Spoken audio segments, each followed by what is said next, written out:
एक पुरानी रियासत और उसके खौफनाक इतिहास पर आधारित ये कहानी आपको एक अलग ही दुनिया में ले जाएगी। ये कहानी है रक्तगढ़ के किले की। रक्तगढ़ का श्राप, एक खौफनाक दस्तन।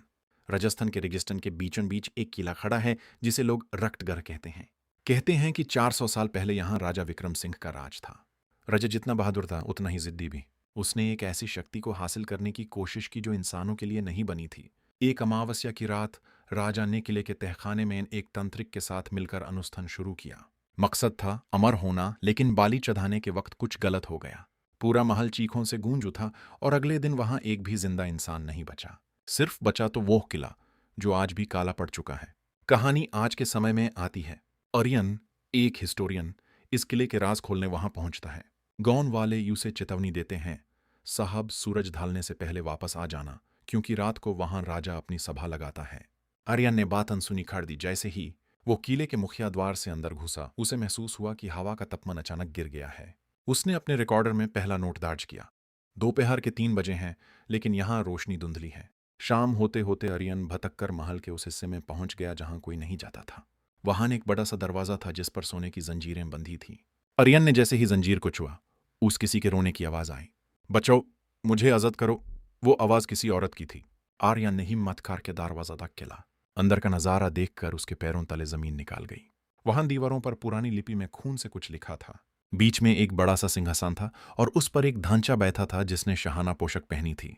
अचानक किले की पुरानी मशालें खुद ब खुद जल उठीं। आर्यन ने देखा कि दरबार धीरे धीरे लोगों से भरने लगा है। लेकिन वो लोग नहीं थे, वो धुंधली परछाइयां थीं। सबने पुराने जमाने के कपड़े पहने थे, मगर उनके चेहरे नहीं थे। सिंहासन पर बैठा वो ढांचा हिला। उसने अपना सिर उठाया और आर्यन की तरफ देखा। वह राजा विक्रम सिंह था। उसके आंखों की जगह सिर्फ 2 अंगारे जल रहे थे। राजा ने भरी आवाज में कहा, 400 साल बाद एक नई बलि।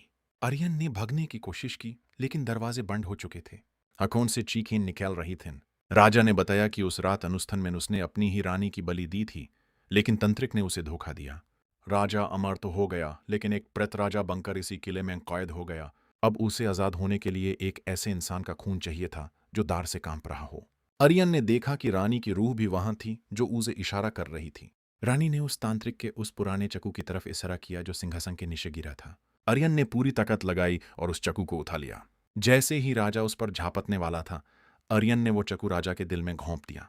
एक भयंकर धमाका हुआ, पूरा किला हिलने लगा। सारी परछाइयां धुएं में बदलने लगीं। आर्यन बेहोश हो गया। अगली सुबह गांव वालों ने आर्यन को किले के बाहर बेहोश पाया। जब यूस होश आया, उसने सब बताया, लेकिन किसी ने यकीन नहीं किया। मगर जब आर्यन ने अपना हाथ देखा, तो उस पर राजा की अंगूठी का निशान जला हुआ था। रक्तगढ़ आज भी खड़ा है।